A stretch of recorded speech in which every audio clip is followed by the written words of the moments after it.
Minta modal sama suami. Saya mau tanya, ibu kalau minta duit sama siapa? Salah. Mana? Yang ngasih rezeki siapa? Kenapa minta sama suami? Betul. Kenapa? Ya Allah, nih saya ajarin doanya. Doa kepada Allah, ya Allah, lipstik beak, bedak di samping kuping suami.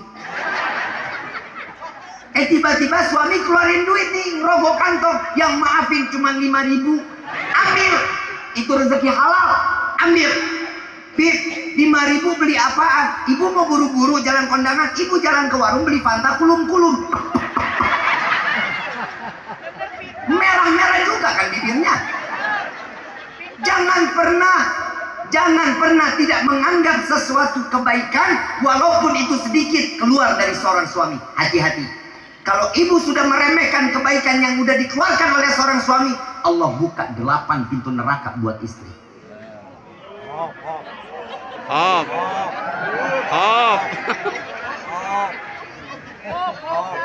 Selesai ya Pak? Aman ya Pak? Aman. Kalau masih juga nggak berubah, maaf Pak, Allah kasih keberkahan dalam hidup kita laki-laki Pak. Jujur, keberkahannya apa? Maaf, sholat 5 waktu hukumnya apa Bu? Ada nggak di dalam Al-Quran? Sedekah ayatnya ada nggak dalam Al-Quran? Puasa ayatnya ada nggak dalam Al-Quran? Musyawarah ayatnya ada nggak dalam Al-Quran? Nikah 2, 3, 4 ayatnya ada nggak dalam Al-Quran? Yang bilang nggak ada kafir. Ada apa nggak? Ada. Dengar ya Pak? Ada. Jadi Bapak, Boleh, silakan. hei dengerin dulu. Jadi kalau Bapak berusaha untuk jadi suami yang baik masih enggak, ya Bapak buka lowongan. Bapak ngelihat ini kursi kakinya berapa Pak? Duduk satu orang bisa kejaga nggak Pak? Kebayang satu orang bisa kejaga 4 anak, kaki kursi bisa kejaga. Gimana Bapak kalau punya 4 istri Pak?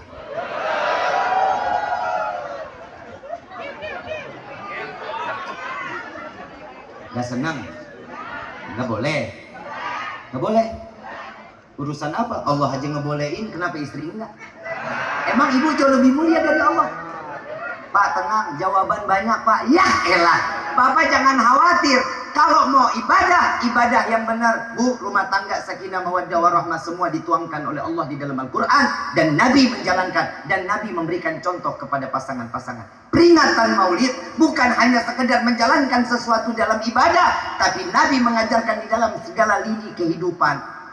Bu, cium tangan kepada suami, berkah dunia wal akhirah.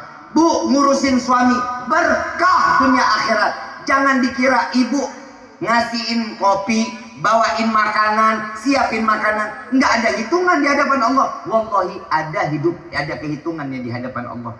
Jadi jangan sia-siain. Kalau masak dengan hati yang lega, bacain sholawat. Kenapa? Ya Allah, mudah-mudahan masakan ini bisa kemakan oleh suamiku dan bisa menambahkan tenaga untuk dirinya, makin taat ibadah padamu ya Allah. Tuh istri yang solehah. Bukan amin jalanin, si amin aja. Pak, Allah tegur kita Pak di dalam Al-Quran, di dalam kehidupan. Ya ayyuhalladzina amanu qu anfusakum wa ahlikum. Tuh tanggung jawab kita. Liatin sholatnya istri Pak. Bapak cuek sekarang, entah di akhirat Bapak yang dicuekin sama Allah. Kenapa? Nih model gara-gara yang begini nih Pak, tegas. Masalah baca Quran, masalah sholat, masalah puasa, masalah zakat, tegas. Bapak wajib harus kasih perintah. Neng, sholat. Yang ngaji. Cinta, puasanya jangan ditinggalin. Wajib. Kenapa? Karena itu adalah satu contoh yang akan dicatat oleh Allah nanti di yaumil kiamah. Tidak lagi akan ada satu pertanggungjawab apapun yang kita jalani setelah kita telah memberikan apapun kepada seorang istri. Ya Pak ya. Pak, jadi suami yang soleh ya Pak. Jadi suami yang taat sama Allah ya Pak. Kenapa? Kita kalau jadi suami harus nyontohin juga sholat subuh ya. Kita sholat subuh bareng-bareng sama istri kan enak Pak. Begitu alhamdulillahirabbil alamin waladhdallin, istri jawab amin, kan senang hidup begitu. Ya Pak ya, buat yang jomblo maafin kalau lu waladhdallin amin, ada yang aminin belakang berarti demit. Lagi hidup gini hari masih jomblo aja, astagfirullahaladzim. Banyak yang jomblo, banyak. Banyak. Ya Allah, udah mau kiamat lu masih hidup sendirian.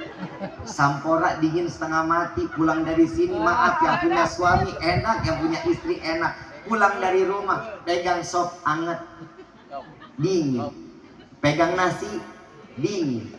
Tempe, masuk kamar lihat istri. Tuh, anaknya ada. Lu udah sendirian ya. Nasi pegang dingin, sop. Masuk kamar, bantal bisa dilipat 4 ya. Malu. Bilang sama Neng, Neng jangan pacaran Neng. Jangan mau. Kalau ada laki-laki bilang, I love you Neng, bohong, bohong, bohong. Sampein. Maaf, saya nggak butuh I love you, saya butuhnya gobil tuh. Tuh, wanita yang soleha. Jangan modal bunga dikasih Neng. Cinta aku nih beneran loh sama kamu. Iya, pret deh ya. Jangan didengerin. Kenapa? Yang namanya kalau udah begitu, maaf, yang dikasih bunga orang mati, orang hidup. Berarti secara nggak langsung Neng disumpahin pai. Ya. Yang jadi laki-laki, jujur, maaf.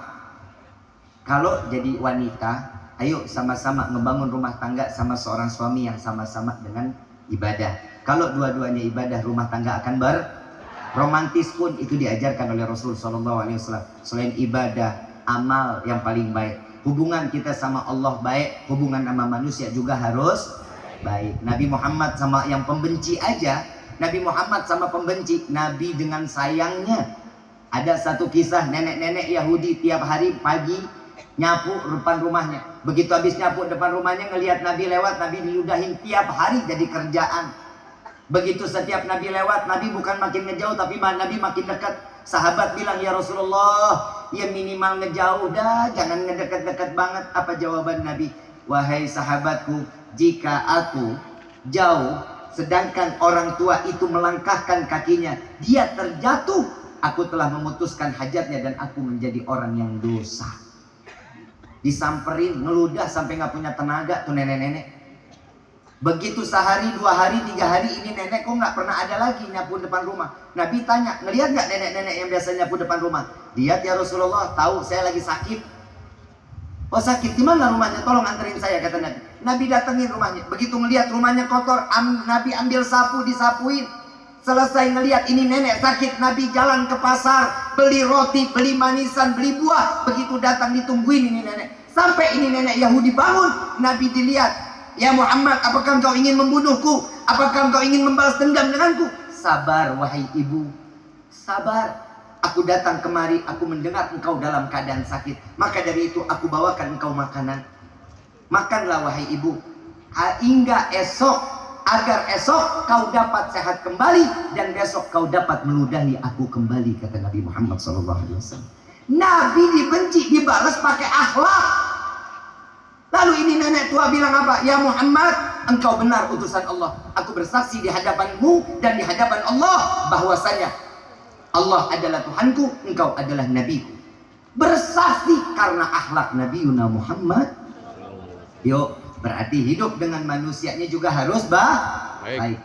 Kalau kita berbuat baik dengan orang baik itu biasa, tapi kita berbuat baik dengan orang yang jahat itu yang luar biasa.